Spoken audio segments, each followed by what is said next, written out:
Assalamualaikum, nama saya Lama Hakim bin Asman dan nama metrik saya di 087111. Okey, tajuk yang saya pilih adalah berkenaan dengan perbandingan epistemologi antara agama dan sekular. Okey, untuk sebelum itu saya terangkan masuk epistemologi agama dan sekular. Epistemologi daripada perkataan Yunani episteme bermaksud pengetahuan dan logos bermaksud wujud logik. Epistemologi membahas secara mendalam segenap proses yang terlihat dalam usaha untuk memperoleh pengetahuan. Dari segi bahasa, epistemologi bermaksud teori tentang ilmu pengetahuan. Epistemologi merupakan satu cabangan falsafah. Epistemologi adalah kajian tentang sifat pengetahuan, justifikasi dan rasionalisme kepercayaan. Masuk agama pada lazimnya bermakna kepercayaan kepada Tuhan atau sesuatu kuasa yang baik dan sakti, seperti agama Islam percaya kepada Allah SWT, dan juga amalan dan institusi yang berkait dengan kepercayaan tersebut.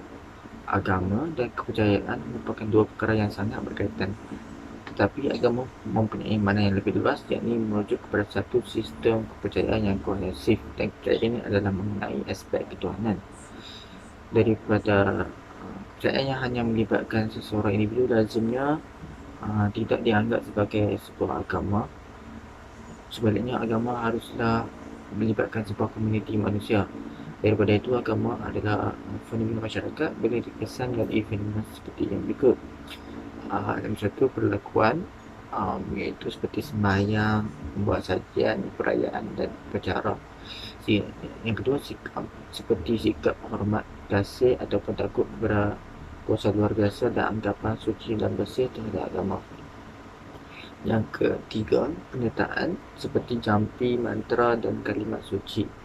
Dan yang keempat, benda-benda material yang zahir seperti bangunan, contohnya masjid, gereja, azimat dan takal. Maksud sekular adalah konsep bahawa kerajaan atau entiti lain harus wujud secara terasing dari agama atau kepercayaan agama. Dalam satu segi, sekularisme dapat memberi hak untuk menjadi bebas dari peraturan dan ajaran agama, dan kebebasan dari pengenalan agama terhadap rakyat dalam sebuah negara yang berkecuali pada hal ehwal agama. Dari segi lain, ia menunjukkan pada pandangan bahawa aktiviti manusia dan keputusan, khususnya yang berpolitik, harus berasaskan pada bukti dan fakta yang tidak berat sebelah dengan mengarungi keagamaan. Sekularisme mendapatkan akar intelektualnya dari ahli falsafah Yunani dan Rom seperti Marcus Aurelius dan Epicurus, polemas Islam zaman pertengahan seperti Ibn Rushd, pemikir zaman penjarahan seperti Baron D. Olbach, Denis Diderot, Dr. John Locke, James Madison, Thomas Jefferson dan Thomas Paine, dan terakhir pemikir bebas, agnostik dan etis seperti Bertrand Russell dan Robert Ingersoll. Okey, untuk pengejahan saya ingin terangkan epistemologi berkaitan agama dari segi penyebaran.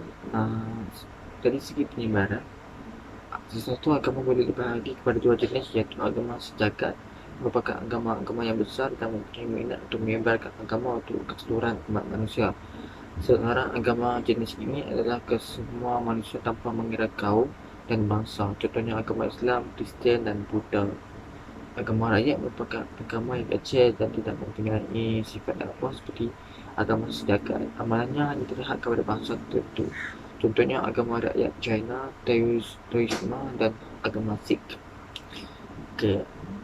Fungsi agama kepada manusia: memberi pandangan dunia kepada satu-satu budaya manusia, menjawab pelbagai soalan yang tidak mampu dijawab oleh manusia, memberi rasa kekitaan kepada sesuatu kelompok manusia, dan bertugas sebagai kawalan rakyat.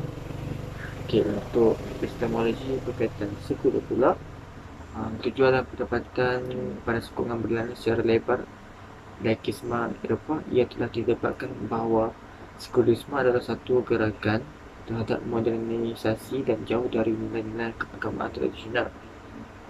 Jenis sekularisme ini pada suatu tahap sosial atau berfalsafah telah sering bermuncul sementara mengekalkan suatu gereja negara rasmi atau sokongan agama negara lain.